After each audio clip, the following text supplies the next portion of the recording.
Pakistan super league season 6 2021 की champion इस बार कौन सी टीम होगी।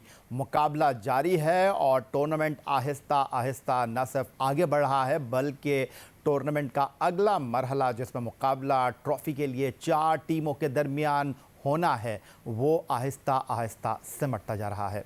पाकिस्तान सुपर लीग सीजन 6 2021 के 14 मुकाबलों के बाद इस साल कराची में जब इवेंट को मुलतवी किया गया तो उस वक्त कराची किंग्स टॉप पर थी, लेकिन अब पाकिस्तान सुपर लीग का दूसरा मरहला जो कि इस वक्त Sheikh Zayed cricket stadium Abu Dhabi में जारी है, लाहौर कलंदर की टीम सबकी निगाहों का मरकज़ बनी हुई है। उनकी टीम कॉम्बिनेशन को मद्देनज़र रखते हुए एक आम तासुर यही है कि इस बार लाहौर कलंदर को ट्रॉफ़ी उठाने से कोई रोक नहीं सकता, लेकिन दूसरी जानिब लाहौर कलंदर जिसने Pakistan super league season 6 2021 Sheikh Zayed cricket stadium Abu Dhabi में 3 मुकाबलों में शिरकत की है, उनको 2 नाकामियों का मुसलसल सामना करना पड़ा है और इन नाकामियों के बाद अब लाहौर कलंदर के मुस्तकबिल पर सवालात उठना शुरू हो गए हैं। Sheikh Zayed cricket stadium Abu Dhabi Lahore लाहौर कलंदर ने दूसरे मरहले में 3 मुकाबलों में शिरकत की, एक मैच बमुश्किल जीता, 2 मैचों में नाकामी का सामना करना पड़ा और वो टीम जिसकी कॉम्बिनेशन, जिसकी बॉलिंग, जिसकी बैटिंग को लेकर लोग बहुत ज़्यादा पुरएतमाद हैं, मुतमईन है कि ये टीम फाइनल में तो पहुंच ही जाएगी, उसकी बल्लेबाजी मुश्किल सूरत हाल का कलंदर को सामना करवाने पर मजबूर हो रही है और जिस तरह कोयटा ग्लैडिएटर के ख़िलाफ़ लाहौर कलंदर को नाकामी का सामना करना पड़ा, उसके बाद अब मोहम्मद हफीज़ और फ़खर ज़मान पर बहुत ज़्यादा निगाहें मरकूज़ हो गई हैं। हालांकि अगर इस टूर्नामेंट में फ़खर ज़मान और मोहम्मद हफीज़ की कारकर्दगी देखी जाए तो वो कुछ इतनी बुरी दिखाई दे नहीं रही है। मोहम्मद हफीज़ पाकिस्तान टीम के फॉर्मर कैप्टन 8 मैच इस सीज़न में खेल चुके हैं, 221 रन उन्होंने स्कोर किए हैं 150 के स्ट्राइक रेट के साथ। दूसरी तरफ फ़खर ज़मान जिन्होंने दौरे जनूबी अफ्रीका में शानदार बल्लेबाजी का मुजाहरा किया था, अगर ओवरऑल उनकी सीज़न में कारकर्दगी देखी जाए तो वो कुछ ज़्यादा बुरी नहीं है, लेकिन 3 मैचों में वो कुछ कलंदर के लिए कर नहीं पाए हैं। उन्होंने भी 8 मैच खेले हैं और 255 रन स्कोर किए हैं 130 के स्ट्राइक रेट के साथ। तो ये कलंदर की खुद एतमादी है या फिर सलाहियतों के इजहार का मौका दे नहीं पा रहे हैं खिलाड़ी अपनी टीम को, ये सवालात लेकर चलते हैं। टेलीफोन लाइन पर अबू धाबी से हमें ज्वाइन कर रहे हैं लाहौर कलंदर के chief operating officer manager Sameen Rana साहब। खुशामदीद कहेंगे समीन राना साहब आपको। और लाहौर कलंदर की आखिरी 2 मैचों में कारकर्दगी को लेकर आपके जो चाहने वाले हैं वो कुछ तशवीश में मुब्तला हो गए हैं, ये तशवीश आपके कैंप में भी मौजूद है या आप समझ रहे हैं कि गलतियाँ हो रही हैं और इन गलतियों को बड़े मैचों के लिए संभाल कर रखेंगे? जी या भाई, थैंक यू वेरी मच।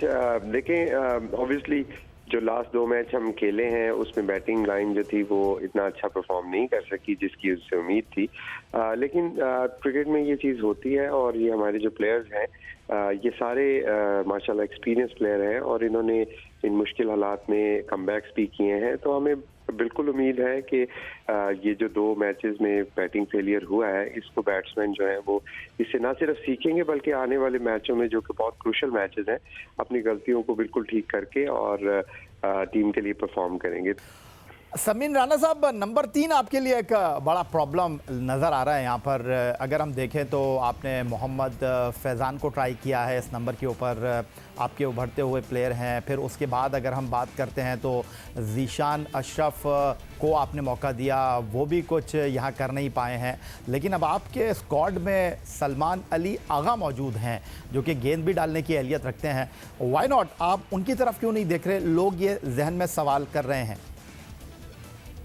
जी बिल्कुल, आगा जो हैं वो एक बहुत ज़बरदस्त बैट्समैन है और हम सबको पता भी उनका वनडे टीम में नाम भी आया पाकिस्तान के लिए, वो बिल्कुल हमारे प्लान्स में शामिल हैं। लेकिन जब भी हम किसी लड़के को मौका देते हैं तो हमारी कोशिश ये होती है कि हम भरपूर चांस दें, क्योंकि किसी भी प्लेयर्स को आप एक मैच में खिला के बाहर अगर बिठा देते हैं तो ये प्लेयर्स के लिए और टीम के लिए भी अच्छा नहीं होता।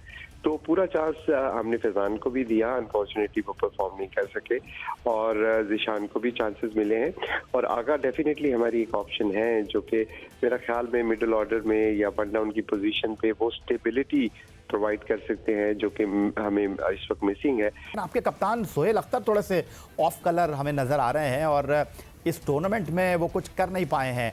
8 मैच 133, 23 रन, 40 उनका बेहतरीन स्कोर और 112 उनका स्ट्राइक रेट। तो मैनेजमेंट सोहेल अख्तर से बात कर रही है क्योंकि कप्तान परफॉर्म नहीं करेगा फ्रंट से तो फिर टीम कैसे चलेगी? देखिए बिल्कुल कैप्टन भी हैं सुहेल अख्तर और उनसे हमारी उम्मीदें भी बहुत ज़्यादा हैं और उन्होंने परफॉर्म भी किया हुआ है। अभी जो 4 मैचेस हमारे हुए हैं उसमें 2 मैचेस में तो उन्होंने अच्छा स्टार्ट प्रोवाइड किया, लेकिन उनको हमारी तवक्को थी कि वो लंबा जाते, लेकिन अनफॉर्चुनेटली वो नहीं हो सका और 2 मैचेस में उनसे नहीं परफॉर्मेंस आई। अगर आप देखें तो जो शुरू के ओवर्स हैं, जो पहले 5-6 ओवर्स हैं जहाँ पे बॉल्स और कंडीशन काफ़ी डिफ़िकल्ट हैं, उसमें ना सिर्फ सुहेल अख्तर बाकी हमारे जो तमाम टॉप ऑर्डर बैट्समैन हैं जिसमें फ़खर जमान है, मोहम्मद हफीज़ है जो कि बहुत ज़्यादा इंटरनेशनल क्रिकेट खेले हुए हैं और हमारे प्रीमियम प्लेयर हैं, ये तमाम बैट्समैन स्ट्रगल कर रहे हैं। और जाते जाते समीर राणा साहब, इस वक्त एक हॉट टॉपिक है जिस पर लोग आपकी राय जानना चाहते हैं और जानना चाहते हैं कि अंदर हुआ क्या।